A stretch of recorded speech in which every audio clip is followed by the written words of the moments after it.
김현정의 뉴스 쇼.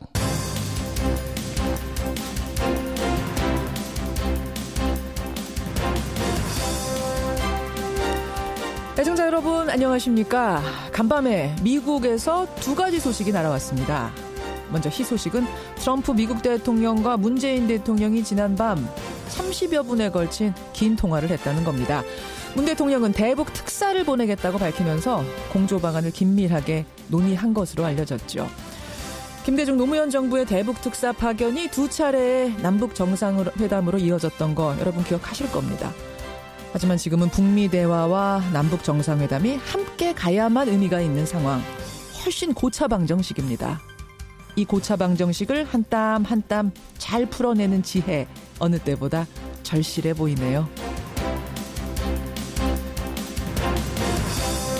그런가 하면 지난밤 미국에서 들려온 나쁜 소식은 미국이 우리 철강에 25%의 관세를 부과하기로 결정했다는 겁니다.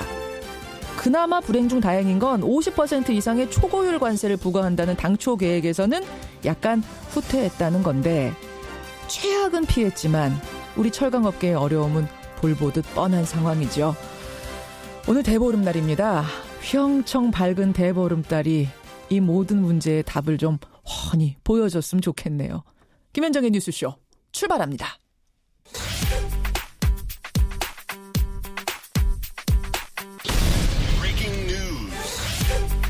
김현정의 뉴스쇼가 주목한 오늘의 포인트, 오늘은 민경남 프로듀서 나와 있습니다. 어서 오세요, 민 PD. 안녕하세요. 예, 오늘 첫 포인트 뭐부터 봐야 됩니까? 대북 특사 조만간 파견하겠다입니다. 그러니까요. 제가 오프닝에서 말씀드린 것처럼 문재인 대통령이 대북 특사 계획을 공식화한 거예요. 그렇습니다. 어젯밤 문재인 대통령이 미국 트럼프 대통령과 통화를 가지면서요. 예. 평창올림픽 기간에 진행된 남북 대화 결과를 이야기를 했습니다. 예. 이 과정에서 대북 특사를 파견해 비핵화에 대한 북한의 진위를 확인해 보겠다라고 밝힌 겁니다. 북한이 김여정 특사를 보내서 남북 정상회담을 제안해온 이후에 우리 측에서도 대북 특사 파견 이야기가 솔솔 나오던 상황이었습니다. 그렇죠. 어제 첫 공식화가 이뤄진 겁니다. 공식화가. 그러니까 사실은 이제 북미 대화가 이루어지려면은 남북 정상회담이 이루어지는 북미 대화가 있어야 되는 거고, 그렇습니다. 북미 대화의 전제 조건이 비핵화였는데 우리가 대북 특사 보내서 그걸 타진해 보겠다, 조율해 보겠다, 뭐 이런 입장을 전한 건 거죠. 그렇습니다. 예, 트럼프 대통령 반응은 어땠다 그럽니까? 특사가 다녀와서 어떻게 될지 지켜보자라고 답을 했다는데 사실상 동의입니다. 예. 시기는 3월로 예상이 되고요. 유력한 후보로는 임종석 대통령 비서실장, 서훈 국정원장, 조명근 통일부 장관 등이 거론되고 있습니다. 예. 문재인 정부의 한반도 운전자론 대북 특사. 이게 어떻게 보면 대북 특사로 본격적인 시동을 걸게 되는 이런 모양새네요. 그렇습니다. 지켜보겠습니다. 다음 포인트 가죠. 네. MB 큰형님 검찰 소환입니다. 검찰이 이명박 전 대통령에 관련한 수사들 지금 진행하고 있는 가운데 얼마 전에 아들 이시영 전무, 사위 이상주 씨 소환 조사 됐고요. 네. 어제는 큰형님 이상은 다스 회장까지 조사를 받은 거죠. 그렇습니다. 이상은 회장은 다스 실소유주 의혹과 다스 비자금 의혹 등 핵심 문제를 풀 열쇠로 주목받는 인물입니다. 예. 어제 밤늦게까지 검찰 조사를 받고 귀가를 했습니다. 이렇게 검찰이 다스와의 관련성, 삼성의 다스 미국 소송비 대납 사건, 국정원 특활비 사건까지 MB 주변을 다각도로 수사를 하고 있는데요. 예. 어제는 김소남 전 한나라당 의원을 소환해서 비례대표 공천 과정에서 MB 측에 공천 헌금을 제공한 적이 있는지까지 조사했습니다. 그나저나 이명박 전 대통령은 언제 소환 조사가 이루어지는 건가? 평창올림픽 끝났는데 이런 질문들 많이 주시거든요. 오늘 Y뉴스에서 권영철 선임 기자가 검찰은 왜 MB 소환 시기를 계속 늦추는가, 이걸 한번 조사했다고 합니다. 잠시 후에 들어보시죠. 자, 마지막 포인트 보죠. 남 교수 전원 학생 성추행 연루입니다. 그러니까 미투 운동이 지금 활발하게 벌어지면서 대학가에서도 증언들이 나오고 있는데, 한 학교 어떤 과의 남 교수 전체가 성추행 의혹을 받은 경우가 나왔어요. 네네. 명지전문대학교 연극영화과 이야기인데요. 명지전문대. 네. 이과가 정교수 5명과 조교수 1명으로 구성이 되어 있는데 그중에 남성 교수가 4분인데 이 4명 전원에 대한 성추행 성희롱 폭로가 이어진 겁니다. 이 중에서 배우이자 교수인 최용민 씨가 먼저 사과문과 함께 사직 의사를 밝힌 상태고요. 예. 남은 교수들도 학생의 사과문을 제출하고 징계 절차에 들어갔다고 합니다. 정말 끝이 없네요. 끝이 없어요. 예. 2부에서는 체육계 미투를 우리 김정훈 기자가 훅뉴스로 취재했습니다. 그것도 함께 하시죠. 민경남 프로듀서 수고하셨습니다. 감사합니다. 법정 노동시간을 주 52시간으로 확정하는 근로기준법 개정안이 통과됐습니다. 다만 여야는 규모가 작은 사업장은 2020년 이후에 적용하는 식으로 법 시행 시기를 달리했습니다. 노동시간 단축과 공휴일이 가장 절실한 영세사업장 노동자들이 오히려 혜택을 가장 늦게 보게 됐습니다. 자, 지금부터는요, 우리의 근무 시간에 대한 얘기를 좀 해보겠습니다. 지금 주당 최대 근로시간 68시간이죠.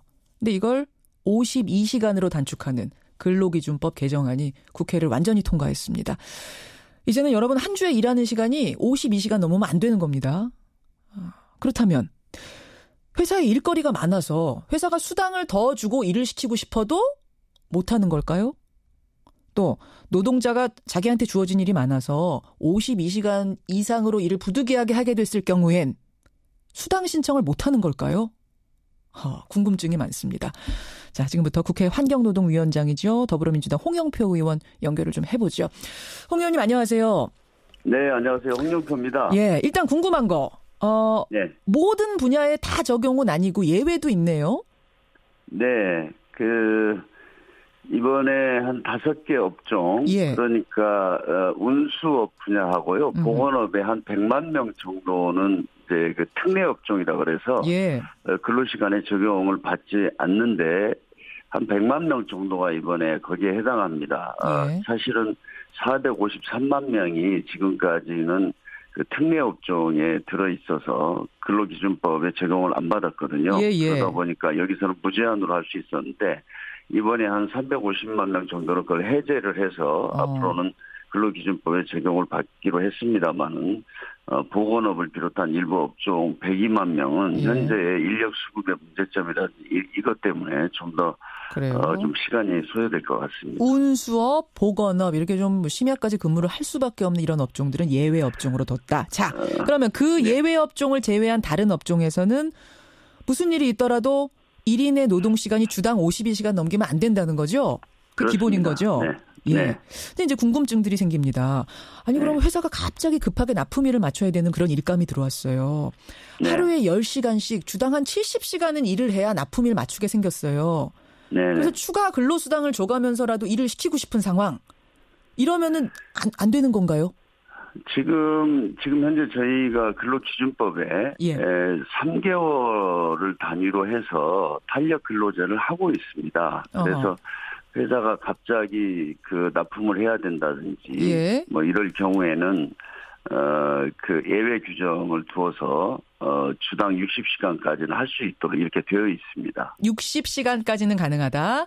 그러면 그렇죠. 60시간을 넘기는 경우에는 뭐 새로 고용을 해야 되는 거예요?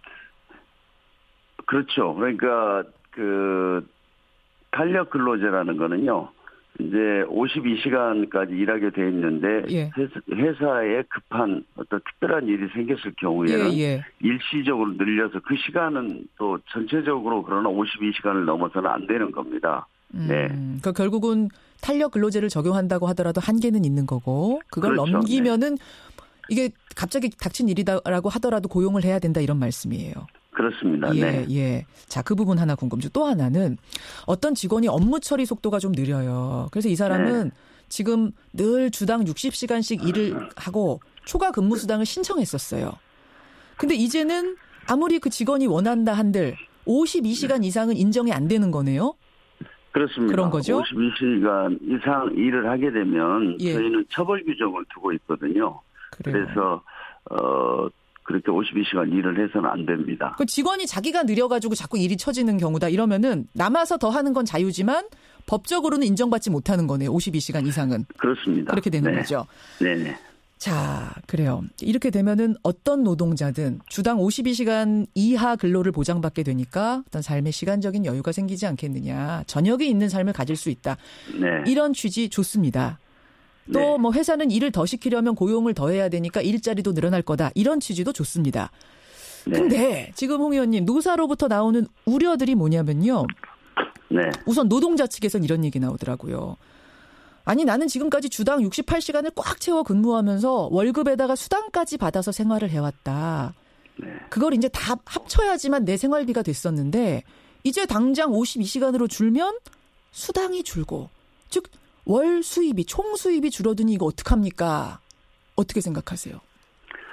네, 그런 노동자들이 앞으로 한 118만 명 정도 있을 것으로 보고 있습니다. 그것은 지금 52시간 초과해서 일하는 분이 전체 저희 임금 근로자 1,900만 명 중에서 118만 명이고요. 이제 이번에 이제 물론 그 특례에서 해제되는 업종까지 포함하면 더 될 수가 있죠. 그렇겠네요. 네. 예, 특례 업종까지 포함되면. 그래서 굉장히 많은 분들이 해당이 되는데 그럼에도 불구하고 임금 감소 때문에 저희가 이 장시간 노동을 계속 방치할 수는 없습니다. 그래서 결국은 기업에서 생산성도 높이고 이런 방향으로 해서 앞으로 임금이 어느 정도 올라갈 수밖에 없고요.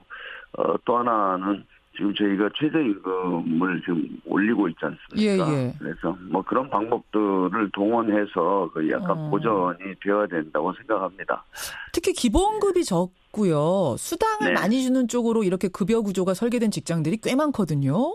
그렇습니다. 그런 곳의 직원들이 이번에 직격탄을 받을 수 있다는 얘기가 나오던데 그럼 이런 곳은 어떻게 좀 대안을 마련해야 됩니까? 그래서 사실 저희가 이제 임금체계 개편도 반드시 필요합니다. 그렇죠? 왜 그러냐면 기본급은 낮추고 그 수당을 높이다 보니까 이번에 저희가 최저임금을 인사했는데 그 아주 저임금 근로자들만 해당이 되는 게 아니라 3천만 원, 4천만 원을 받고 있는 연봉 개념으로 보면 이런 분들도 최저임금 대상자가 되고 불법 상태로 되잖아요. 그래서 그 문제도 국회에서 조만간에 논의를 하려고 합니다. 그러니까 또 이런 경우도 있습니다. 52시간 넘게 지금 하던 일은 그대로 하고 임금만 줄어드는 상황이 되는 경우. 그러니까 지금 무슨 말이냐 더 쉽게 말하면 일이 끝이 안 났는데 손을 딱 놓고 갈 수는 없는 거잖아요. 현실적으로. 결국 일은 일대로 하면서 임금은 52시간어치만 받아야 되는 이런 상황은 정말 노동자들에게 최악의 상황이 되는 건데 이건 어떻게 생각하세요? 네, 일시적으로 그런 문제가 발생할 수 있는데요. 그래서 지금 중소기업 중앙회에서 발표한 자료만 보더라도 30인 미만 사업장에서 한 44만 명 정도를 추가로 채용을 해야 된다. 이런 발표를 했었죠. 결국 사람을 인력을 더 뽑는 식으로 해결해라.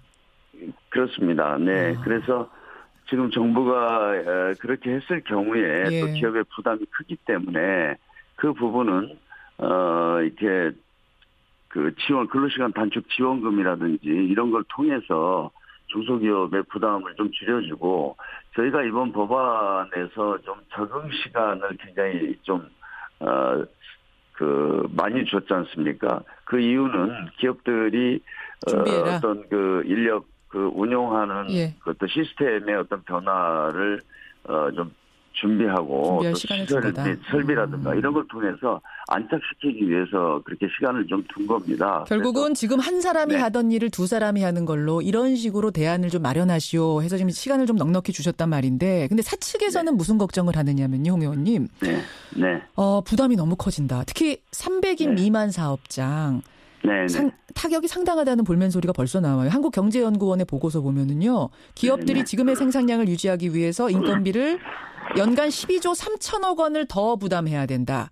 특히 그 더 부담을 해야 되는 기업장이 어딘가 하고 보니까 70%가 300인 미만 중소기업이라는 겁니다. 감당이 될까요, 중소기업들? 그런 어려움이 있어서 저희가 적용 기간을 이렇게 단계적으로 하기로 했는 거거든요. 7월에 시행하는 곳이 있고, 뭐 내년 1월에 시행하는 곳이 있고, 이렇게 좀 단계적이더라고요. 21년, 최종적으로 22년 말까지 이렇게 돼 있습니다. 30인 미만 사업장의 우려 때문에 그렇습니다. 그래서 그 사이에 지금 12조라고 말씀하신 거는 좀 너무나 과대 추정한 것 같고요. 한국경제연구원의 보고서가 좀 부풀려진 면이 있다. 그럼 어느 정도로 예상하세요? 국회에서는?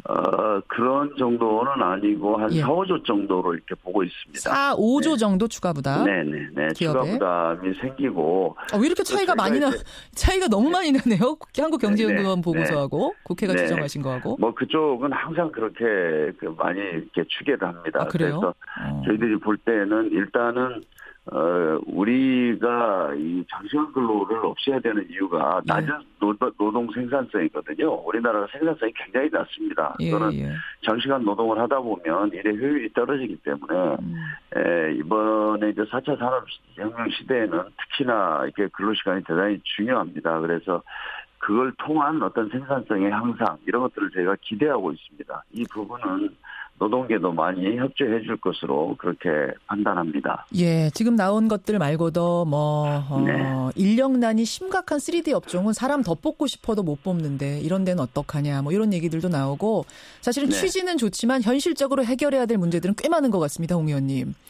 네, 우리가 소위 미스매치라고 그렇게 하지 않습니까? 중소기업에서 사람을 구하는데 사람을 못 찾는다. 이게 지금 한 17만 명 정도로 저희들이 맞아요. 이렇게 통계가 있거든요. 예. 그래서 그 부분은 사실은 뭐 근로시간 하나의 문제만은 아닙니다. 우리 청년들이나 이런 분들이 여러 가지 근로 환경이라든지 임금이라든지 이런 것 때문에 이제 그런 자리에 잘 가지 않는데 그 부분은 저희가 뭐 여러 가지 대안을 찾아야 된다고 생각을 합니다. 이 근로시간 단축 문제가 5년이나 논의가 됐는데도 이렇게 잘 안 풀렸던 것은 이번에야 가까스로 통과한 건 이런 여러 가지 해결해야 될 문제들이 많았기 맞습니다. 때문이라는 거 다시 한번 기억을 하면서 네네. 정부가 조만간에 후속 대책을 내놓는다고 제가 들었거든요. 네네. 거기에서 좀 확실하게 이런 문제들에 대한 답을 찾아주시기를 부탁드리겠습니다. 네네. 예, 고맙습니다. 네, 감사합니다. 국회 환노위원장 더불어민주당 홍영표 의원과 함께 이모저모 궁금증들 풀어봤습니다.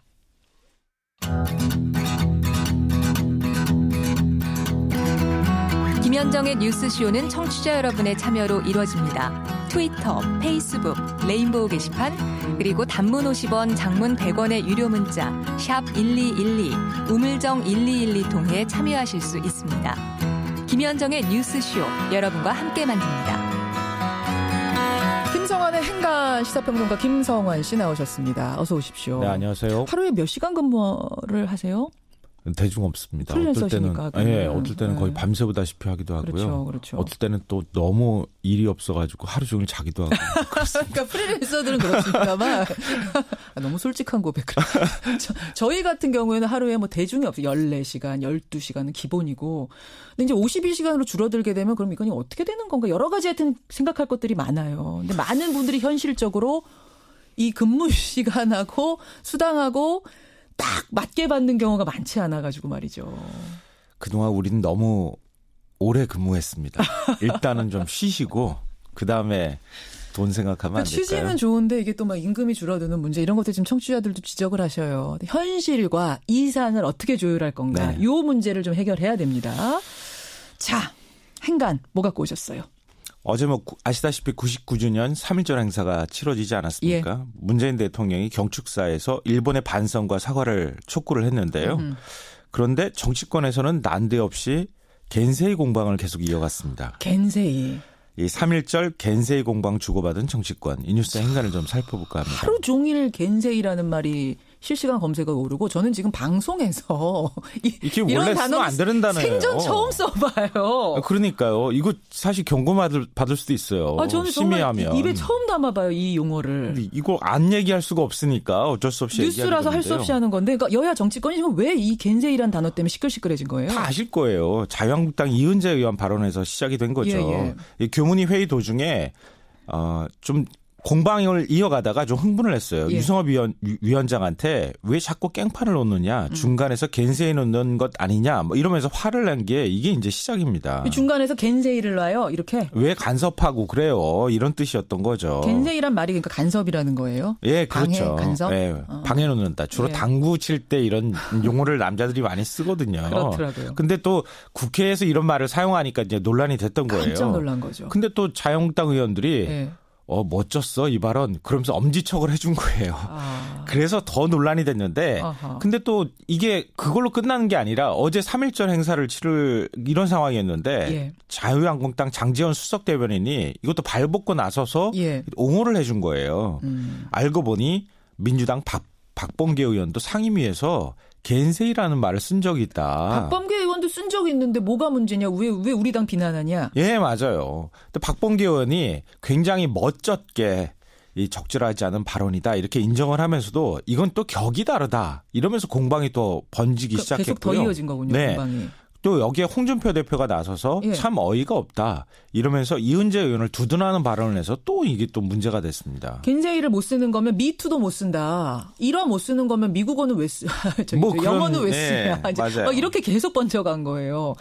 참 어제 3.1절 아니었습니까? 그러니까요. 저는 3.1절이었기 때문에 이 겐세이 공방이 더 거슬리더라고요. 네. 이 뉴스 행간 이면 들어가 보죠.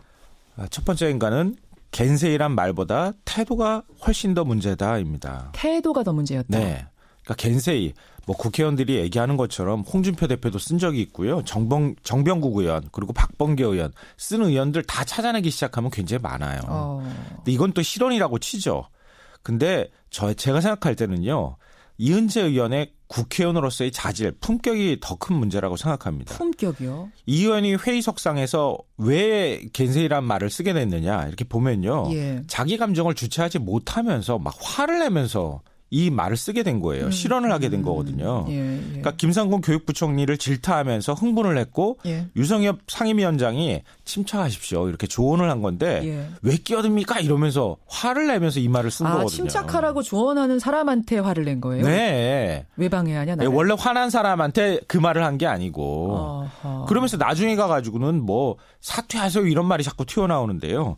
그 유명한 MS 오피스 발언 있잖아요. 그것도 이은재 의원이 한 거죠. 네, 이은재 의원이 국감에서 조희연 서울시 교육감과 공방을 주고받는 도중에 왜 MS 오피스를 마이크로소프트에서 사느냐 뭐 이런 말을 해가지고 논란이 됐잖아요. 그럼 MS 오피스를 마이크로소프트에서 하는 사람은 어디서 사느냐 뭐 이러면서. 그러다가 그 뒤끝에 무슨 말이 나왔느냐. 사퇴하세요 이런 말이 나왔거든요. 맞아요. 예. 그러니까 재작년 조윤선 문체부 장관 후보자 인사청문회 때도 마찬가지였어요.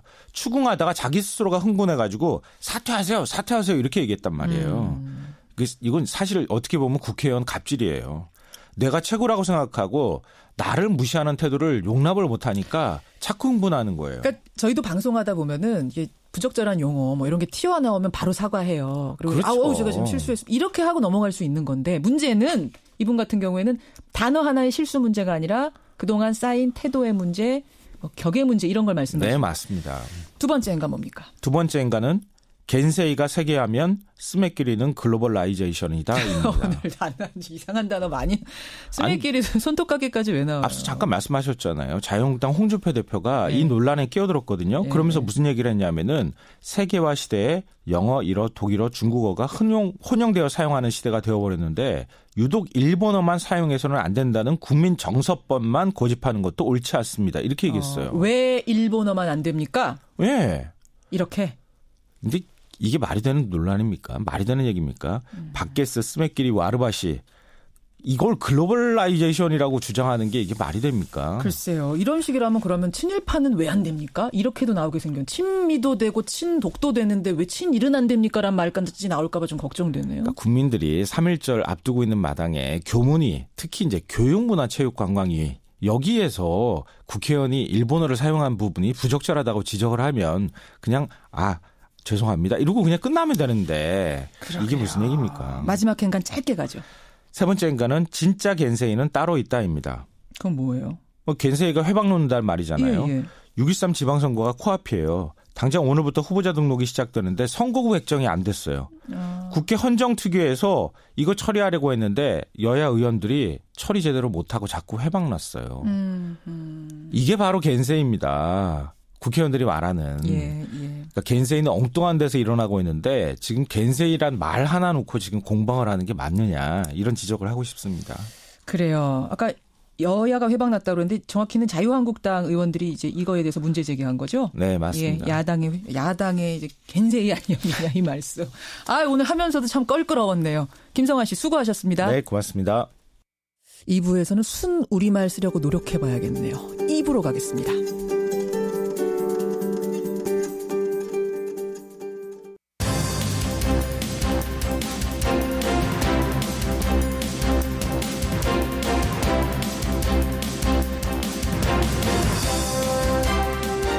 뉴스쇼 2부 출발합니다. 여러분 택시 합승했던 기억 다들 갖고 계시죠? 예전에는 택시 합승 이거 당연한 거였고 참 많이 했습니다. 그런데 이거 불법입니다. 전면 금지가 된 후에 요즘은 합승 거의 사라졌는데요. 정부가요, 이 택시 합승제 부활을 검토 중이라는 뉴스가 나오면서 찬반 논란이 벌써 뜨겁습니다. 어떻게 생각하십니까? 양쪽의 논리를 들으면서 한번 판단해 보시죠. 훅뉴스에서는요, 우리 사회를 뒤흔들고 있는 미투 운동. 왜 체육계에서는 미투 운동이 일어나지 않을까? 지난주에 안민석 의원, 이번 주군요. 안민석 의원이 체육계에서도 지금 조짐이 보인다. 터지기 일보 직전이다. 이런 얘기를 했었는데 김정훈 기자가 이 체육계 미투 속으로 훅 파고 들어가 봤답니다.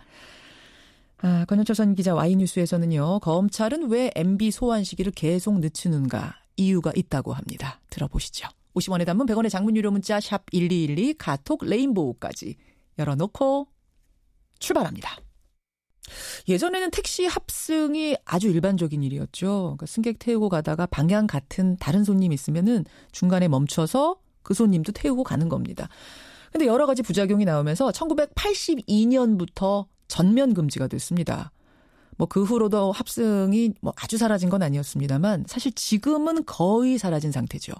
지금도 합승하는 건 이건 전부 불법입니다. 그런데요. 국토교통부가 무려 36년 만에 택시 합승 제도를 합법화하는, 부활시키는 방안을 검토 중이라는 소식이 전해졌습니다. 기존에 있었던 부작용들은 이걸 첨단 IT 기술로 해결할 수 있다 이런 얘기인데 찬반 논란이 뜨겁습니다. 양쪽의 입장 들으면서 여러분 의견들 보내주세요. 이게 아직 확정이 아니기 때문에 검토 중인 단계이기 때문에 여러분의 의견이 이쪽이든 저쪽이든 굉장히 중요합니다. 예, 보내주십시오. 자, 택시 합승제 찬성한다. 해볼만 하다라는 분이세요. 택시 전문가 서울연구원 안기정 연구위원 연결을 해보겠습니다. 안 의원님 안녕하세요. 예, 안녕하세요. 합승제 부활 왜 필요합니까? 기본적으로 그 차를 잡기 어렵기 때문인데요. 특히 그 심야 시간대나 아침 출근 시간대 있지 않습니까? 예. 그 시간대는 택시가 빈차가 좀 모자라가지고 좀 승차나 이제 가중되는 측면이 있습니다. 그러니까 심야 시간에 발 동동 구르는데 합승 허용하게 되면 단거리 손님들을 사실 골라 태우잖아요. 이제 택시 기사님들이 심야에. 예, 그런 측면이 있죠. 근데 합승이 허용되면 단거리라도 하더라도 여러 태우면 되는 거니까 골라 태우기 같은 거 사라질 것이다. 이런 말씀. 예. 어느 정도는 그런 측면이 있습니다. 예. 근데 사실 36년 전에 이 택시 합승제가 왜 폐지됐는가 이유를 따져보면은요. 여러 가지 부작용들이 있었거든요. 예. 우선 가장 우려되는 문제, 안전 문제입니다. 예. 과거에 보면 택시기사하고 합승객이 그러니까 합승객으로 가장을 한 거죠. 택시기사와 합승객으로 가장을 한 범인들이 손님을 대상으로 범죄를 벌인 일들이 꽤 많았어요. 이 안전 문제 어떻게 보세요? 예, 기본적으로 예전에 같이 그냥 불특정 다수인을 상대로 해서 배회 영업을 하면서 손님을 골라 태우는 경우 있지 않습니까? 예. 그 합승을 허용하자는 논리는 그런 논리가 아니에요. 그러니까 앱을 기반으로 해가지고 불특정 다수인들이 앱에 등록을 하면은 그 분을 상대로 해가지고 그 등록된 기사가 그 택시로 그 손님을 모신다는 그런 개념이거든요. 그러니까 아무나 불특정 다수를 합승시키는 게 아니라 예. 어떤 앱을 하나 깔아놓고 그 앱에 등록한 사람들을 상대로 합승을 허용하게 한다? 예, 그렇습니다. 그럼 그 앱에다가 승객들의 개인 정보를 다 미리 넣게 한단 말씀이세요? 예, 등록을 해야 되는 거죠. 그러니까 전하고는 전혀 다른 형태의 합승제를 지금 구상하고 계시는 거네요, 연구위원님은? 예, 그러니까 예전에는 그냥 앱이 없었고 그런 것도 없었고 IT 기술도 없었기 때문에 배회관에서 그 가면서 그 합승을 하고 그런 형태였는데 그 형태의 OTO 기술이나 뭐 GPS 기술 발달해가지고 지금은 그 앱을 이용해가지고 그 손님들이 그 택시를 수배할 수 있는 기술이 발전돼 있거든요. 실제로 그런 기술들은 지금 카풀 앱, 럭시나 플러스나 카풀 앱에서나 아니면은 예전에 우버라고 있지 않습니까? 우버에서 그런 기술도 사용해가지고 다 그렇게 하는 거거든요. 그러면 연구위원님 좀 정확해야 될 게 이제부터 합승을 하려는 사람들은 그럼 모두 앱을 깔고 거기에다 개인 정보를 등록하게 하는 시스템으로서 택시 합승제를 부활하자는 말씀이신 건지, 그러니까 조건으로 그걸 조건으로. 그거 조건으로 하는 거죠. 조건으로 물론. 해야 된다. 예전에 그런 택시 합승제 부활, 그 모습을 똑같이 부활하자는 건 아니란 말씀이세요? 예, 그건 절대 허용해서는 안 되죠. 그건 아니다. 지금 국토부도 그렇게 생각하고 있는 겁니까? 네, 저는 그런 방향으로 알고 있습니다. 그런 방향으로. 앱에다가 개인정보를 다 등록해놨는데 거기서 어떻게 범죄가 벌어질 수 있겠느냐 이런 말씀.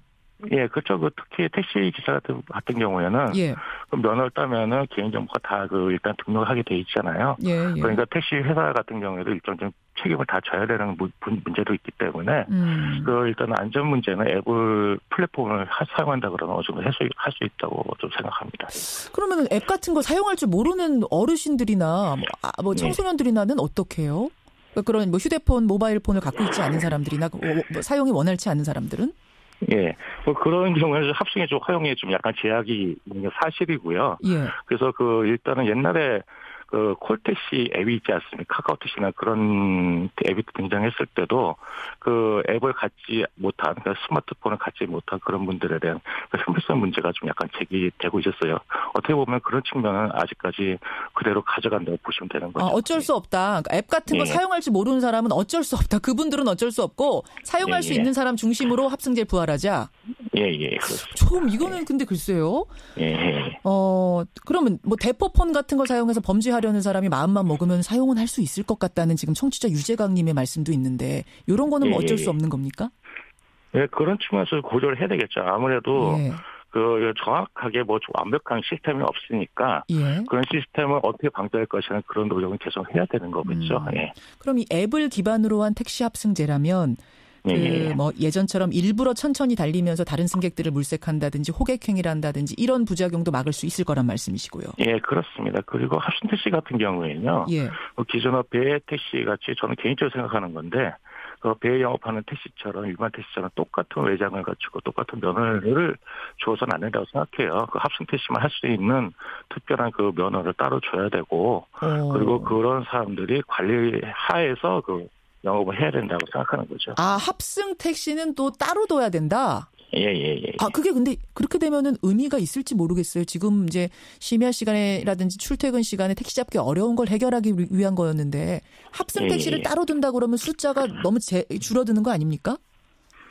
줄어들어도 일부는 완화시키는 효과가 있는 거죠. 실제로 해가지고 지금 현재 강남에서 콜버스라고 운행하고 있지 않습니까? 콜버스가 다인승 차량, 13인승 차량으로 해가지고 주로 강남 서초에서 많이 손님들 많이 이용하는데 일단 그분도 합승 택시라고 보시면 되는 거예요, 일종의. 그런 형식으로 가야 된다고 생각하는 거죠. 합승 택시를 아예 따로 둬서 외관도 다르게 이런 식으로 관리를 한다 그러면은 안전성 시비라든지 이런 것들은 줄어들 수 있을 거다 이런 말씀. 자, 그럼 청취자 김호성님의 질문이신데요. 예전에 보면 합승한 사람들이 요금 계산 가지고 시비 붙는 경우가 많았습니다. 첫 번째 탄 사람이야 자기 요금이 그대로 미터기에 찍힌다지만 나중에 탄 사람들은 계산이 좀 애매했거든요. 이런 문제는 어떻게 해결하느냐 질문 주셨네요. 네, 합승할 때도 그런 문제 계속 시비가 붙었던 건 사실이고요. 그런데 요즘 GPS 기반 기술이 많이 발달했기 때문에 일단은 예를 들어서 그런 겁니다. 그 앱에 승차지하고 하차지가 표시되잖아요. 그런 거리가 다 표시될 거예요. 그럼 거기에 따라 가지고 요금을 산정할 수 있거든요. 그러니까 산정된 요금 기준으로 지불한다고 그러면은 괜히 돌아가서 요금 더 지불했다. 그런 문제는 없으시는 거죠. 그러니까 그것도 역시 앱으로 요금 계산도 앱으로. 이거는 완전히 앱 기반이네요. IT 기반. 예, 그렇습니다. 근데 이거는 정말 나이 드신 분들을 완전히 소외되는 거 아닌가 싶은데요. 그 분들에 대한 요구가 충분히 있을 거라 생각하는데 그분들에 대한 합승 택시의 요구에 대한 어떻게 할 것지는 더 구체적으로 고민에 대한 사항이겠죠. 알겠습니다. 그러니까 우리 연구위원이 생각하신 합승제라는 건 상당히 제한적인 합승제, IT를 사용할 수 있는 사람들을 기반으로 한 합승제. 사실은 여기서부터 출발할 수밖에 지금 없는 거 아니냐 이런 말씀. 예, 그렇습니다. 알겠습니다. 요금 시비 문제, 안전성 문제, 승객 불편. 그건 어떻게 생각하세요? 사실은 이 합승을 하게 되면 승객들이 불편해요. 내 공간을 똑같은 돈 내고 나눠 쓰는 거거든요. 이것도 역시 근데 합승제에 오케이 한 사람만 앱에 등록을 했을 테니까 이것도 해결되는 문제다. 어떻게 보면요. 이제 트레이드 오퍼 관계라고 할 수 있는데 비싼 요금을 물고 그리고 프라이버시 보장되면서 가느냐 아니면은 프라이버시 좀 상관없으니까 좀 싼 요금 가고 싶다. 그런 소비자 선택 문제라고 할 수 있는 거죠. 그게 무슨 말씀이세요? 여럿이 나눴으면은 요금의 혜택을 준다는 말씀이세요? 예, 그렇습니다. 당연히 혜택이 들어가야 되는 거고요. 똑같이 일반 택시 요금 더 돌아가고 또 시간 걸리는데 똑같은 요금 부를 수는 없는 거죠. 그래서 예를 들어서 일본 같은 경우는 지금 합승 택시, 시범 택시 운행 중에 있어요, 지금요. 일본에서 합승 택시. 네, 운행 중에 있고 동경에서 한 950대 정도 좀 하고 있는데 시범 운행 기간 중이니까 뭐 이게 끝나면은 일단 성과를 바탕으로서 뭐 본격적으로 할지 모르겠지만은 지금 그거 같은 경우에도 요금 최대한 40% 정도 할인해주고 있거든요. 거기도 IT 기술을 기반으로 앱에 등록한 사람들만 하는 겁니까? 거기도? 네, 그렇습니다. 일본도. 그럼 일본 제도를 우리가 가져오는 식이군요. 그렇게 어느 정도 그렇다고 모델로 하는 거군요. 어떻게 보면은 그대라는 것보다도 지금 그 카풀 앱이 있지 않습니까? 그 플러스나 럭시라는 카풀 앱이 있는데 그 예전에도 우버라는 게 있었고 있었죠. 그런 게 모든 게 다 앱 플랫폼 기반이에요. 그러니까 앱 플랫폼 기반에서 제도권 내에서 할 수 있는 게 뭐냐 생각했을 때 택시가 가장 유력한 대안으로 들어갈 수 있는 거고 거기서 합승 택시가 나올 수 있는 거죠. 알겠습니다, 여러분. 자, 이해하셨습니까? 그냥 택시 합승제 부활은 아니고 앱을 기반으로 해서 시작해보자. 이미 일본이 그렇게 하고 있다. 그렇게 하는 경우에는 40%까지 요금을 감면해주는 혜택이 있기 때문에 활성화가 된다. 이런 말씀. 자, 여기까지 확인하겠습니다. 고맙습니다. 예, 감사합니다. 교통 전문가세요. 서울연구원의 안기정 연구위원 이야기를 먼저 들었습니다. 자, 이번에는 택시 합승제도 부활에 반대하는 입장 가보죠. 시민교통안전협회 김기복 회장 연결합니다. 김 회장님, 안녕하세요. 네, 안녕하십니까. 예, 지금 찬성하는 측의 핵심적인 이유는 심야라든지 출퇴근 시간에 승차난, 요거 해소하는데 결정적일 거다라는 겁니다. 네. 왜 반대하십니까? 결정적이지 않기 때문에 반대하는 겁니다. 그러니까 지금 이 정책이라고 하는 것이 목적이 있지 않습니까? 예. 그 목적이 심야 승차난 해소를 위해서 합승 허용을 검토해 보겠다. 이런 취지 아니겠습니까? 예. 그 심야 승차난이 심각한 거에 대해서 이것을 해결하겠다라는 취지로서 이런 제도를 운영해 보자 하는 부분에 대해서는 어느 정도 이해는 해요. 승차난이 심각하니까. 예. 그렇긴 하지만 지금 이제 이 합승을 허용한다고 해서 심야 승차난이 해소된다라고 보기에는 여러 가지 문제가 많거든요. 지금 우리 안기정 연구원도 얘기를 했지만 여러 가지 측면에서 봐서 이것이 승차난 해소의 해결책이라고 보는 것보다는 일부 도움이 될 수 있을 것이다라는 얘기를 하는 거 아니겠습니까? 그런데 이렇게 일부 승차난 해소에 도움이 될 수 있는 이 합승 부활 문제가 부작용이 훨씬 더 크기 때문에 이런 것은 검토 자체가 무의미하다. 검토 자체가 무의미하다. 승차난 심야라든지 출퇴근의 승차난 해소에는 조금 도움이 될지 모르지만 부작용이 보다 훨씬 더 크다. 그렇습니다. 어떤 부작용 생각하세요? 지금 앞에 말씀에서도 있었지만 IT 기술이나 IoT 기술로 앱으로 개발해서 위험 문제가 해소될 것이라고 지금 얘기하고 있지 않습니까? 앱 기반으로 하기 때문에 거기에 기사들 정보도 다 등록돼 있고 손님들 정보도 다 등록돼 있는데 여기서 어떻게 안전 문제가 발생하느냐? 그렇지만요. 실질적으로 지금 그것은 전제가 있습니다. 모든 것이 완벽하게 제도적으로 관리 운영됐을 때 얘기를 하는 거예요. 그런데 지금 현재 우리 앵커께서도 잘 아시겠지만은 우리 택시 업계에서 이래 보면요. 아직도 이른바 지입제를 암암리로 지금 하는 회사들이 많고요.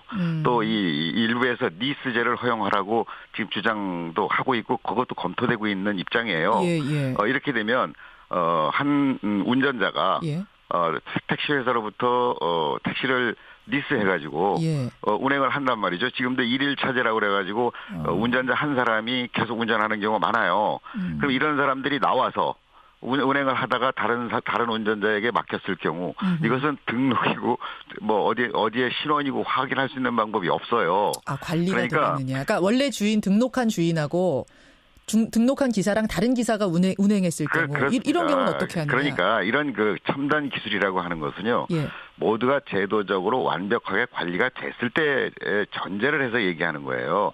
그것이 제대로 관리가 되지 않았을 때에는 아무런 이 대책이 없다라는 거죠. 아주 간단한 예를 하나 들어드릴게요. 지금 앞에서 카풀앱 얘기도 나오고 지금 우리가 호출 택시 하지 않습니까? 카카오 콜이니 이런 여러 가지 호출하는 이런 방법이 있어요. 그런데 지금까지도 택시에서 해결하지 못하는 이 승차 거부 문제를 한 가지 이렇게 놓고 보면 콜 손님을 대기 중이다.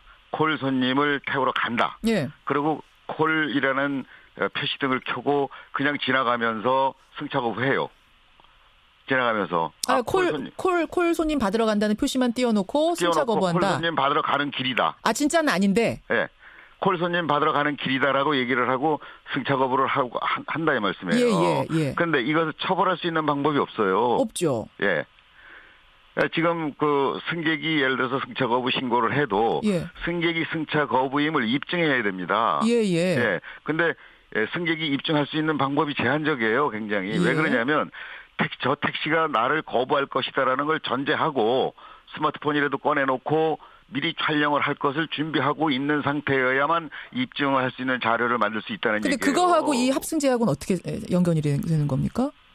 그러니까 예를 들어서 지금 합승으로 나타나는 문제가 IoT 기술로 다 해결할 수 있다, 앱으로 해결할 수 있다고 하지만 이러한 허점이 있는 문제에 대해서까지 할 수 있는 건 아니라는 얘기죠. 그러니까 이 부작용이 훨씬 더 크다 이런 얘기죠. 합승을 했을 때 일어날 수 있는 범죄 문제나 이런 것이 그렇게 말처럼 애플리케이션으로 완벽하게 할 수 없다라는 얘기예요. 이 위험이 노출돼 있다라는 거죠. 지금 말씀을 정확하게 제가 지금 이해는 못했습니다만 어쨌든 IT 기술로 안전 문제라든지 이런 부분이 완벽하게 해결될 거라고 기대하는 건 무리다. 그렇습니다. IT 기술 너무 믿지 말아라. 앱 너무 믿지 말아라. 이 말씀인 거죠? 그래서 이제 승차 거부 문제, 콜 서비스 문제를 얘기를 하는 거예요. 그 사례를 들어서. 자, 또 하나는요. 요금 할인 얘기를 앞에서는 하시더라고요. 네. 일본 같은 경우에 이렇게 시행을 해보니까 요금을 한 40%까지 할인받는다 이런 조건이면 합승을 원하는 사람들이 상당히 많더라는 겁니다. 공간을 좀 그러면 반대로 앵커한테 좀 질문 좀 하겠습니다. 앵커께서는 택시를 이용할 때 이용 목적이 택시 요금을 저렴하게 싸게 내는 것이 목적입니까? 아니면 내 프라이버시 지켜가면서 내가 필요한 용도대로 내 목적대로 이용하는 것이 목적입니까? 저 같은 경우는 후자죠. 그렇죠. 조금 편안하게 가고 싶을 때 이제 택시를 이용하는 경우가 택시 있죠. 요금을 저렴하게 낼 수 있다라는 장점을 제시하는 것은 과거 60, 70년대 적어도 30년 전에 택시 합승을 해본 경험이 있으신 분들은 잘 아실 거예요. 그땐 차가 없어서 어쩔 수 없이 이동이 목적이었었기 때문에 본인의 관계없이 이렇게 탑승을 했던 경험이 있어요. 그렇지만 지금 보세요. 식당에 서비스하는 서비스 요원도요. 대학을 졸업하고 나온 사람들이 하는 시대입니다. 지금 우리가 택시를 이용하는 사람들이 요금 싸게 내겠다고 합승하는 것을 원하겠습니까? 적어도 택시를 이용하는 목적은 내가 개인적으로 내 목적에 의해서 내가 편리하게 이용하기 위한 거예요. 그리고 안전하게. 그리고 내 프라이버시 지켜가면서 이용할 수 있는 교통수단이에요. 이것을 원하는 거예요. 택시 이용하는 사람들은. 오히려 40% 요금 할인 같은 거 하게 될 경우에는 다른 택시 업계에도 택시기사들한테도 타격을 줄 수 있고 손님들도 그렇게 되면 택시의 이미지 자체가 흐려진다. 고급 어떤 운송수단이라는 이미지 자체도 흐려질 것이다. 그렇습니다. 이런 염려들을 말씀하시는 그렇습니다. 거죠. 택시의 어떤 정체성 혼란과 이 교통 질서의 문제가 이제 혼란스럽게 빠질 수 있는 위험성도 있는 거고요. 아무리 앱으로 관리를 한다고 해도 이쪽에 수입이 높아지면 택시 이 운전자들은 이 수입이 높아지는 쪽으로 할 수 있는 방안을 자꾸 이쪽으로 몰리게 돼 있어요. 자꾸 합승으로 몰릴 거다. 아까 앵커께서도 질문하셨지만 앱을 이용하지 않는 사람들이나 또는 이 택시 승차난이 일어나는 특정 장소에 안 있는 다른 쪽 지역의 택시를 이용하는 사람들은 그만큼 이용 기회가 줄어들게 되는 거거든요.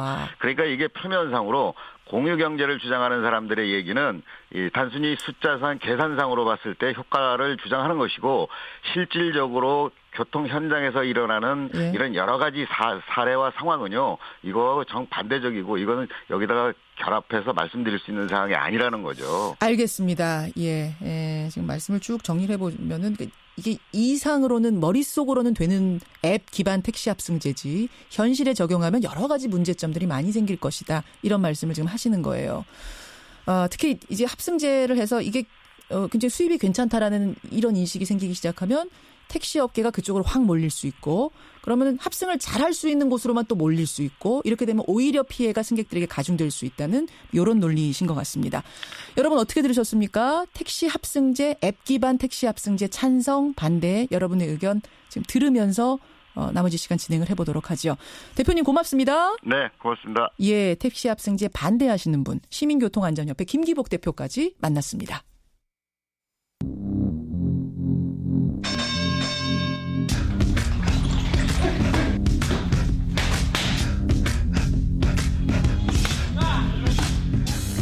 김현정의 뉴스쇼 금요일의 코너입니다. 뉴스 속으로 훅 파고드는 시간이죠. 훅 뉴스.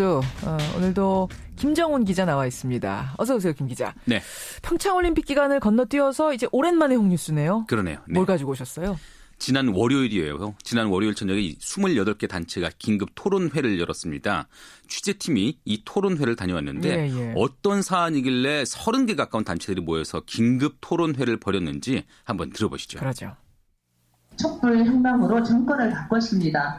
그러나 여성에게는 아직도 수많은 문제들이 산적해 있고 특히 여성의 성폭력 문제는 여전히 피해자들의 목소리가 우리 사회에 제대로 들리지 않고 있습니다. 진짜로 내 잘못이 아니라고 생각했던 여성들이 자신한테 겪었던 피해를 얘기하기 시작할 때 정말로 사태가 달라지기 시작하는 모습을 지금 목격하고 있습니다. 이거 미투 운동 얘기 아니에요? 맞습니다. 한국여성단체연합 28개 회원단체가 주최한 긴급 토론회 현장의 목소리들이었는데요. 우리의 민낯을 드러내고 있는 그리고 사회를 뒤흔들고 있는 미투 운동의 의미를 평가하는 자리였습니다. 서지연 검사의 폭로를 시작으로 해서 미투 운동이 하나둘 시작되더니 고은신, 연출가 이윤택 씨, 조민기 씨 이런 유명인들이 성폭력 가해자로 드러나고 그러면서 정말 일파만파 어느 영역 하나 빠지지 않고 드러나고 있어요. 맞습니다. 그런데 한 발 앞서서 끊이지 않은 성폭력 피해 속에 미투 폭로가 있었는데도 웬일인지 이후로는 침묵을 지키는 곳도 있거든요. 그래요. 오늘 그러면은 훅 뉴스에서 들어가 볼 곳이 바로 그 분야의 미투입니까? 맞습니다. 예. 바로 스포츠계입니다. 스포츠계. 네. 체육인들의 미투. 그 속사정을 취재해봤는데 그 내용을 오늘 훅뉴스 시간에 한번 전해드리도록 하겠습니다. 안 그래도 지난 수요일에요. 안민석 의원이 출연해서 체육계 성폭력이 심각하다. 곧 터질 거다라고까지는 얘기를 했거든요. 네네. 근데 그 뒤에 이제 어떤 내용들이 있는지 이건 우리가 알 수가 없었어요. 네네. 김정훈 기자가 그걸 취재해온 거네요. 맞습니다. 체육계에서 한 발 앞서 미투 폭로가 있었습니다. 테니스 선수로 활동했던 김모 씨가 그 주인공인데요.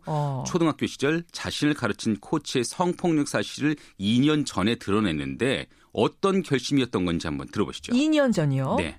제가 17년, 16년 전에 이제 그 당시에는 몰라서 신고를 못한 건 맞지만 그 당시에 신고를 하지 못해서 이미 제2의 제3의 피해자가 나왔을 수도 있겠다라는 생각이 들게 됐고 이제 내가 이번에조차도 신고를 하지 않으면 또 다른 피해자가 나왔을 때 그 피해자에게 죄를 짓는 건 나겠구나.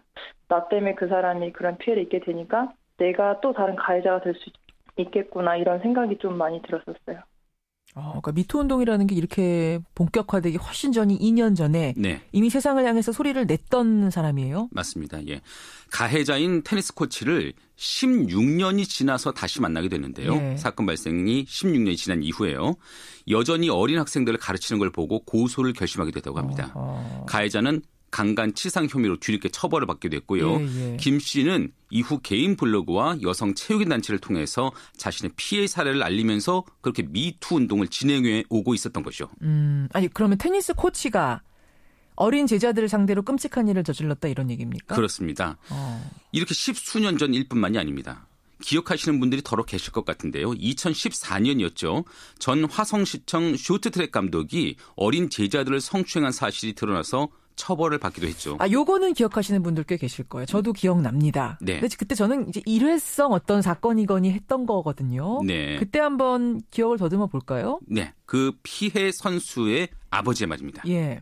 운동하면서 이렇게 슬슬슬 이렇게 만지고 쓰다듬고 그런 정도의 이제 성추행이었고 그때 당시에 이제 어린 선수 하나를 사람들 많은 데서 이렇게 바지를 확 내린 것 그게 이제 크게 잡혀가지고 그거 운동할 때 그 필요 없는 타치를 하고 운동 끝나고 온 사람한테 여기 목 좀 주물러 봐라. 너 나한테 잘해. 요새 그 문화예술계에서 폭로되는 성폭력 피해 사례, 이윤택 씨가 안마를 하라고 했다는 등 이런 사례하고 굉장히 유사한 패턴이에요. 그렇게도 볼 수 있는데 상황은 더 심각한 것 같네요. 이게 올림픽을 계기로 요새 큰 인기를 끌고 있는 컬링 있지 않습니까? 그 컬링 종목에서도 지난 2014년 소치 올림픽과 세계 선수권 대회가 끝난 뒤에 선수들이 코치의 성추행 사실을 폭로하며 집단 사표를 제출한 적도 있습니다. 그때도 그러니까 미투 폭로가 있었던 거네요. 네. 드러내놓고 폭로하지 못한 성폭력 피해 사례는 수도 없습니다. 이게 대한체육회 산하에 스포츠 인권센터가 있거든요. 그곳에 접수된 신고 상담 사례를 살펴보면은 2013년 37건, 2014년 57건, 2015년에 41건, 그리고 2016년에 24건이었다가 지난해에는 다시 55건으로 대폭 증가했습니다. 여기서 우리가 유의해야 될 건 공식적으로 접수된 건수만 그렇다는 거잖아요. 그렇죠. 예, 공식적으로 그러니까 용기를 내서 실명으로 내가 접수를 한 것만 그런 거고 물밑에 숨어 있는 건 어느 정도인지 알 수가 없는 거고. 맞습니다. 예. 이 공식적인 것만 봐도 차츰차츰 감소하는 것 같다. 갑자기 지난해에 다시 확 늘었어요. 그렇습니다. 근데 취재를 하다 보니까요. 이게 우리나라만의 문제도 아니더라고요. 다른 나라도요? 네. 최근 미국에서는요. 체조 대표팀 주치의가 30년 동안 선수들 265명을 성추행하거나 성폭행한 사실이 드러나서 큰 파문이 일었거든요. 265명이요? 네. 한 피해자의 증언을 들어보실까요? 예. 내 몸 위에 누운 채로 당신이 나를 만지면 내 통증이 줄어들 거라 말했죠. 하지만 실제로는 당신은 내게 엄청난 육체적, 정신적, 감정적 고통을 줬습니다. 나는 불편했고 당신이 이상한 사람이라 생각했어요. 하지만 당신이 의사라는 이유로 나는 죄책감을 느꼈고 당신을 나쁘게 생각하는 내가 문제라 생각했죠. 그러니까 성폭력 피해를 겪을 때는 이게 지금 잘못된 건지 아닌지 혹은 그걸 문제로 생각하려는 자체가 그때는 꺼려졌었다. 그런 얘기죠. 어떤 명분이 있었으니까 이런 얘기예요. 네. 또 이웃 홍콩에서도요. 지난해 한 육상 선수가 13살 때 코치에게 성추행당한 사실을 SNS에 고백했는데 이후 71명의 선수들이 성추행 재발 방지 성명서를 내면서 힘을 모았습니다. 현재 홍콩의 미투 캠페인은 체육계에서 가장 활발하다고 하네요. 그러니까 스포츠계에서 이렇게 뭐 국가를 불문하고 이 성폭력 피해들이 지금 신고가 되고 있는 거라면 보여지고 있는 거라면 스포츠계의 구조적인 시스템에 문제가 있는 건 아닌가도 의심하게 되네요. 저도 그 점을 주목해 봤는데요. 이게 권위적이고 때로는 폭력적인 그런 도제식 교육의 한 원인으로 꼽히겠죠. 선수들을 다그치는 코치의 뜻을 선수들은 거스르지 못하게 되고요. 그러다 보니까 삐뚤어진 권력관계 속에서 선수들이요. 성폭력의 피해자로 놓이는 경우가 왕왕 있다는 것입니다. 그러니까 1대1 교육을 받는데 게다가 또 아주 어린 나이부터 지도를 받게 되잖아요. 맞습니다. 이게 아예 보호자와 떨어져서 코치와 생활하는 경우도 많죠. 경인여자대학교 허현미 교수가 여성 선수들의 성폭력 실태를 연구해 왔거든요. 다음과 같은 지적을 하더라고요. 들어보시죠. 이제 어린 나이부터 우리가 합숙 제도가 너무 일반화되어 있어서요. 어린 나이인데도 이제 가정을 떠나서 부모의 어떤 관리를 받지 못하고 지도자 관리만을 받는 상태에서 합숙의 어떤 폐쇄적인 환경에서 지도자에게 복종하고 이런 단체 생활을 우선으로 하는 거에서부터 피해자들이 이거 내가 폭로를 하면 우리 팀에 피해가 가지 않을까라는 생각들도 많이 하는 것 같고요. 합숙도 많이 하고 전지훈련도 많이 하고 더구나 어리고 그러니까 판단이 잘 안 되는 이러다 보니까 성폭력 피해에 노출될 염려가 크다. 가능성이 크다 이런 얘기인 거죠? 맞습니다. 또 신체 접촉이 부득이한 그런 코칭 과정에서 어린 피해자들이 추행을 당한다면 이게 성폭력인지 아닌지 정확히 구별하기도 어렵다 이런 말씀을 하더라고요. 그런가 하면은 좁은 체육계 안에서 코치 눈밖에 날 경우에는 진학이나 대표 선발에서 불이익을 받게 된다는데 그 때문에 코치와 선수가 성폭력의 가해자와 피해자가 될 우려가 커진다고 하네요. 그 지금 마지막 지적하신 부분, 그 부분이 지금 문화예술계에서 성폭력이 빈번했던 이유로 우리가 꼽는 분석하는 그 이유와 일치하는 것 같은데요. 네, 그 대목을요. 성폭력 피해 사실을 드러냈던 전직 테니스 선수 김모 씨 그리고 쇼트트랙 성폭력 피해 선수의 아버지의 말로 한번 들어보실까요? 체육계가 생각보다 심하게 폐쇄적이에요. 초, 중, 고, 대학교 때까지 이제 운동만 하다 보니까 운동 아니면은 내가 앞으로 먹고 살 길이 없는 거잖아요. 그래서 이제 그런 거를 말을 하게 됐을 때는 이 스포츠계에서는 영영 떠나야 되고 퇴출되는. 내 새끼가 목줄 잡혀 있으니까 내 아이가 앞으로 운동 계속 해야 되고 안에서 이런 게 좀 안 좋다 해서 이걸 얘기를 해가지고 좋은 꼴 본 사람이 없거든요. 앞이 선수 얘기고 뒤가 선수 아버지 얘기고. 네. 이 얘기 들어보면 지금 문제가 되고 있는 문화예술계보다 어떻게 보면 더 폐쇄적이고 더 좁은 영역일 수도 있어요. 스포츠계가. 그 때문에 최근 사회 각 영역을 뒤흔든 미투 파문이 유독 스포츠 영역에서는 제대로 확산되지 않는 것 아닐까요? 그럴 수도 있겠네요. 줄곧 운동만 하던 이들이 체육계를 떠날 각오를 하고 성폭력 사실을 폭로하기는 결코 쉽지 않을 테니까 말이죠. 그나마 용기를 내서 하나 둘 드러낸 케이스들. 네. 처벌은 제대로 이루어졌습니까? 조사와 처벌? 그게 또 문제입니다. 이게 성폭력 사실이 드러나도 대개는 각 연맹별로 자체 징계를 하거든요. 그런데 결국 제 식구 감싸기로 끝난다는 겁니다. 바른미래당 이동섭 의원이 지난해 국정감사에서 스포츠 지도자 성폭력 범죄가 솜방망이 처벌을 받고 있다. 이런 지적을 했거든요. 이 의원의 말을 들어보시죠. 예. 대한체육의 스포츠 공정의 태도가 문제입니다. 모소트라 감독은 대한빙상경기연맹에서 영구 제명되었으나 대한체육의 재심을 통해서 자격 3년으로 강경 조치를 받았고요. 어린 여학생을 상대로 지속적으로 폭행했던 여자 중학교 전국 코치는 지역체육에서 영구 제명되었지만 대한체육 재심에서 자격정지 5년으로 강경됐단 말이죠. 같은 스포츠인이라고 체육인이라고 감싸고 또 공적이 있다는 그런 봐주는 경향이 있는데 이게 성폭력이 정당한지 될 수 없는 거거든요. 예, 그러니까 자체 징계, 스포츠계 내에서 뭔가 문제가 생겼을 때 자체 징계인데 그게 자격정지 3년, 5년 정도였다. 그럼 결국은 조금 지나면 다시 만나게 된다는 얘기잖아요. 그러니 문제죠. 또한 미투 캠페인이 확산되는 무렵에 평창 올림픽이 한창이었던 점도 체육계 내 미투 동참자가 적었던 한 이유일 것 같습니다. 그럴 수도 있겠네요. 예, 취재 과정에서 들어보니까 올림픽이 진행 중이니까 섣불리 나서지 말자 이런 얘기가 체육인들 사이에 있었던 것 같아요. 그런데 피해 사례가 없다면은 모르겠습니다만 굳이 올림픽이기 때문에 좀 참자 이게 지금 맞는 명분인지는 모르겠어요. 네. 아무튼 스포츠계에서 성폭력 피해가 잦을 수밖에 없는 이유, 그럼에도 미투 운동이 왜 스포츠계 안에선 본격화되지 않는가 하는 이유까지 짚어주셨습니다. 김정은 기자, 그럼 취재 과정에서 뭔가 다른 변화, 앞으로 새로운 움직임이 일어날 조짐 같은 건 발견하셨어요? 사단법인 백인의 여성체육인회라는 단체가 있거든요. 백인의 여성체육인회. 네.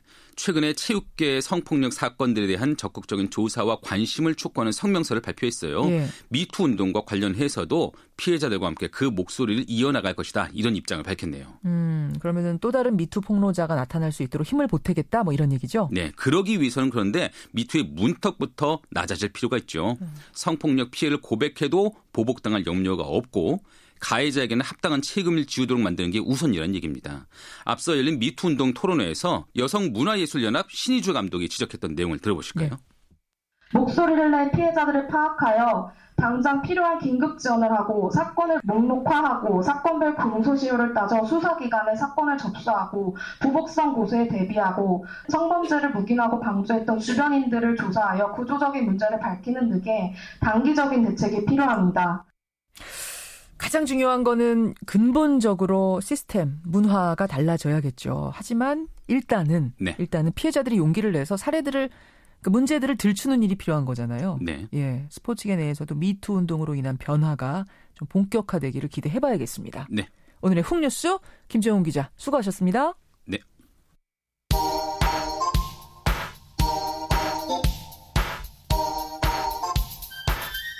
김현정의 뉴스쇼 CBS 라디오와 함께하고 계십니다.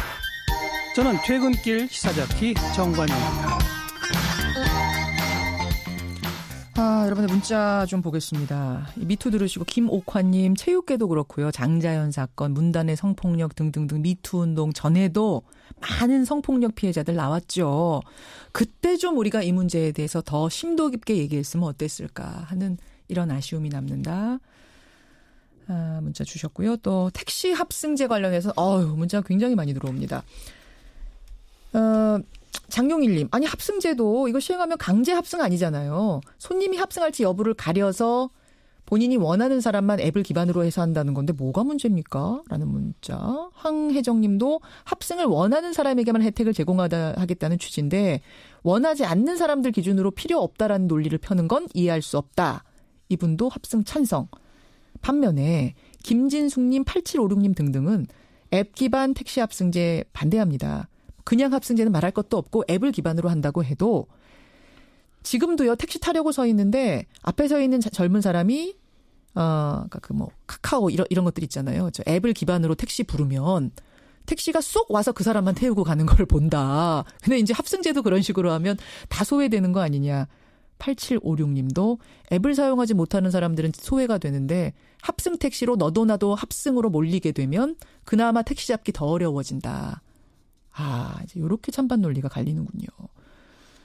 예, 택시들이 합승제 수익이 좋다 하면 다 그쪽으로 몰릴 거고 일반 택시 잡긴 더 어려워지는 이런 부작용. 반면에 합승제 원하시는 분들은 그거 지금 있는 상황에서 그나마 승차 거부 또 승차난 줄일 수 있는 좋은 제도다. 요 찬반 논란이 엇갈리고 있는 상황. 권영철 선임 기자 어서 오세요. 안녕하십니까. 권영철 선임 기자도 택시 좀 종종 이용하세요? 주로 걷습니다 저는. 그렇죠. 우리 권영철 기자는 도보를 굉장히 오늘도 만보기 차고 오셨어요? 휴대전화에서 만보. 이제 차는 건 안 하세요? 네. 이런 걷기 좋아하는 분들은 상관없을 수도 있죠. 장거리인 경우에는 또 고민이 되잖아요. 집이 멀어서 택시를 너무 비싸서 잘 못합니다. 네. 권영철 기자한테는 오늘 적절치 않은 질문 여러분의 의견 좀 더 보내주시고요. 아직 확정이 아니라서 의견 교환을 활발하게 하는 게 중요할 것 같습니다. 합승제. 그런데 어쨌든 이 제도 자체가 근본적인 대책이 아니라 좀 대정적인 요법이잖아요. 근본적인 건 임시 방편적인 거기 때문에 큰 효과는 일시적인 효과는 있겠지만 장기적인 효과는 없을 것 같습니다. 택시 업계나 승객이나 아주 근본적인 대책은 아니에요. 네. 택시에 대한. 여러분 의견 주십시오. 와이뉴스 가죠. 네, 이명박 전 대통령 수사와 관련된 얘기인데요. 이제 소환 조사가 임박한 것으로 보이죠. 검찰은 평창 동계올림픽이 끝났고 이 전 대통령의 여러 가지 혐의와 관련해서 측근들이나 친인척들에 대한 수사가 마무리 단계에 접어들음에 따라서 조만간 소환 방침을 세운 것으로 알려지고 있습니다. 조만간 소환할 거란 얘기를 지금 들은 게 한 달 전이에요, 저는. 계속 조만간. 네. 그런데 계속해서 지금 미뤄지고 있는 거 아니에요? 제가 1월 22일 방송에서 그렇게 얘기를 했었죠. 올림픽 끝난 뒤에 소환할 거다. 네. 그러니까 여기서 말하는 올림픽은 패럴림픽 말고 동계올림픽. 비장애인들 올림픽.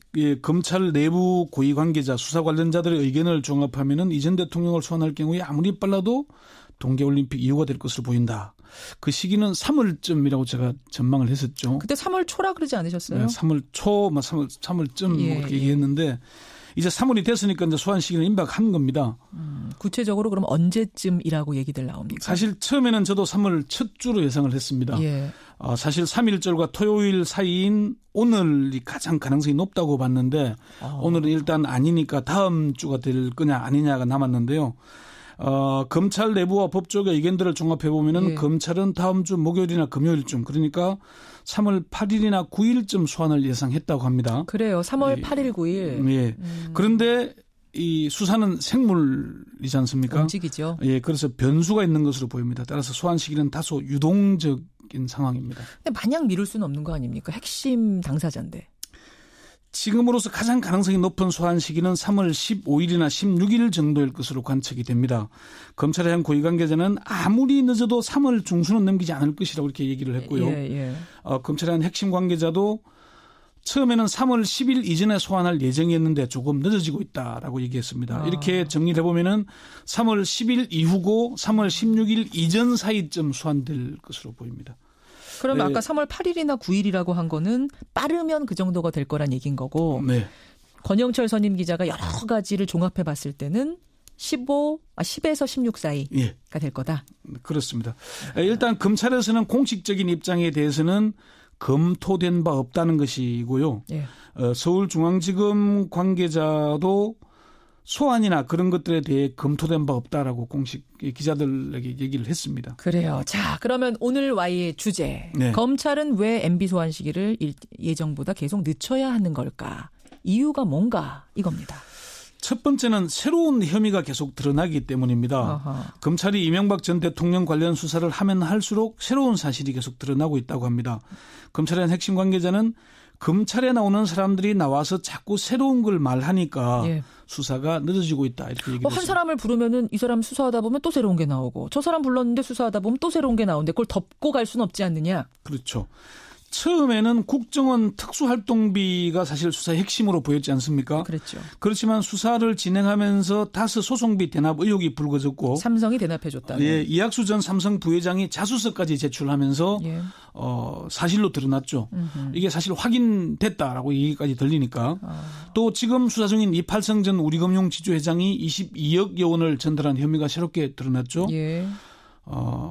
두 번째는 이명박 전 대통령 측의 프레임에 말려들지 않기 위해서 수사에 신중을 기하기 때문입니다. 이건 무슨 말씀이세요?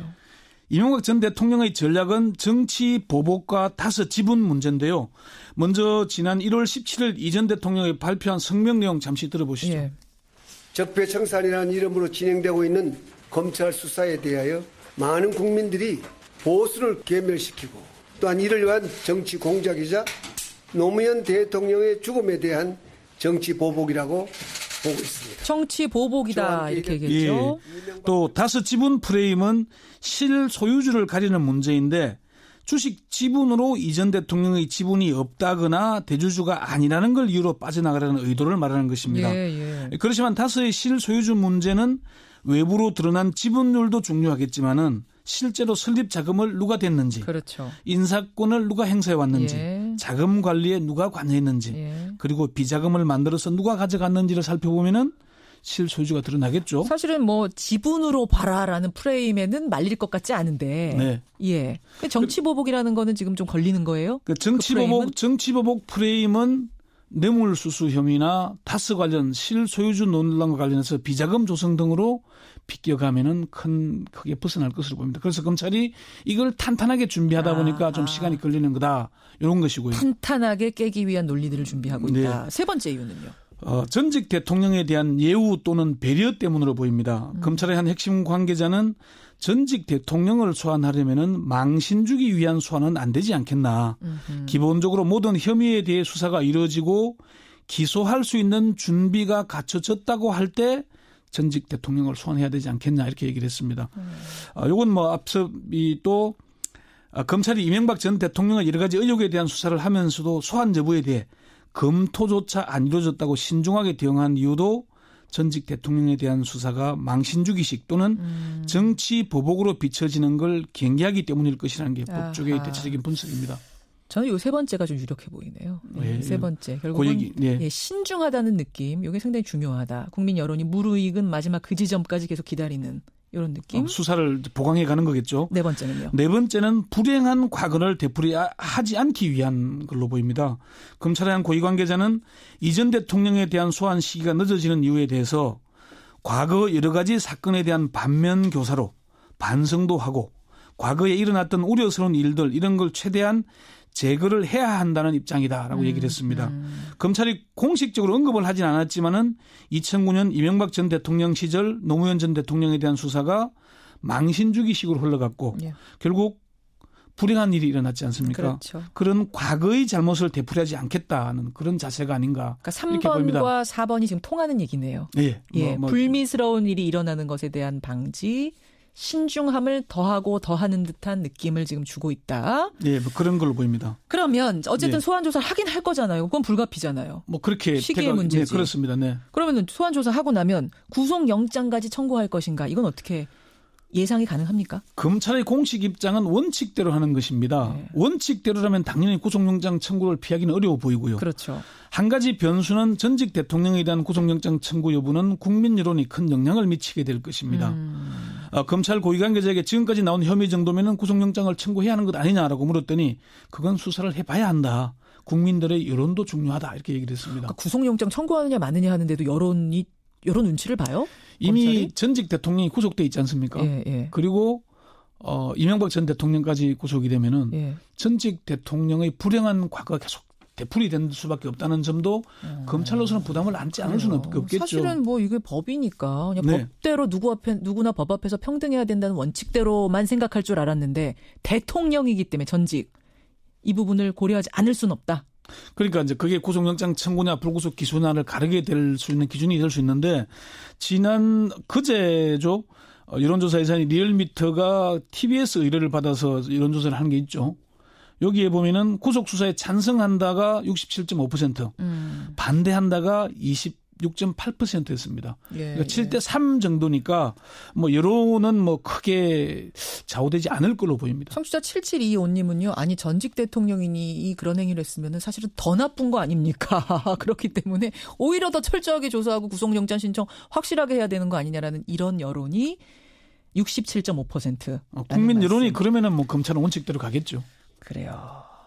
그나저나 다스가 누구 건지 실소유주 확인은 뭐 끝난 거예요? 뭐라고 해요? 검찰에서는 아직 확정적으로 밝히지는 않고 있습니다. 그렇지만 그동안의 수사 과정을 보면은 다스의 실소유주는 이명박 전 대통령으로 밝혀진 것으로 보입니다. 그렇죠. 먼저 이명박 전 대통령이 2007년 8월 한나라당 후보 경선 때 밝힌 내용 들어보시죠. 예. 도곡동 땅 하늘이 두 쪽 나도 제 땅은 아닙니다. 아닌 것을 아니라고 말하는데 그 이상 무슨 표현이 필요합니까? 도곡 땅이 어디다고요? BBK가 어디다요? 새빨간 거짓말입니다. 네, 도곡동 땅도 하늘이 두 쪽 나도 내 땅이 아니고 BBK도 새빨간 거짓말이다.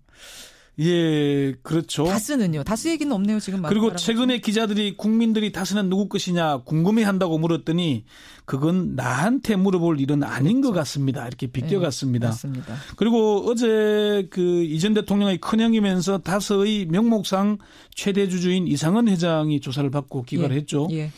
그러면서 기자들에게 이전 대통령과 다스 연관성이 전혀 없다는 입장을 밝혔습니다. 예. 그렇지만 검찰 수사에서 MB 측근들은 다스가 이전 대통령이 소유라는 물증을 제시하면서 진술을 한 것으로 알려지고 있습니다. 김유중 전 부속실장과 김성우 전 다스 사장이 결정적인 진술을 했고 다른 참고인들도 이명박 전 대통령이 인사에 관여하고 자금 운용에 실질적으로 관여한 정황을 진술하고 있는 것으로 전해졌습니다. 그래요. 심지어 다스 부사장인 이전 대통령의 장조카 이동영 씨도 이와 비슷한 진술을 하고 있는 것으로 알려졌습니다. 예.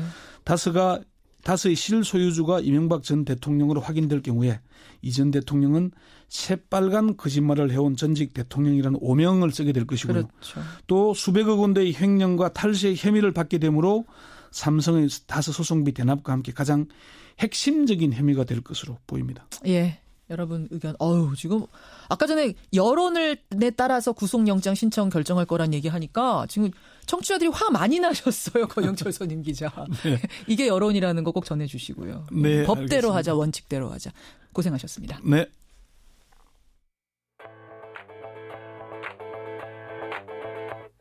달이 차오른다 가자. 오늘 대보름날이죠. 평창 패럴림픽 국가대표 출정식 오늘 있고요. 지방선거 후보 등록도 오늘부터 시작이 됩니다. 김현정의 뉴스쇼가 선정한 오늘의 노래 장기와 얼굴들 달이 차오른다 가자.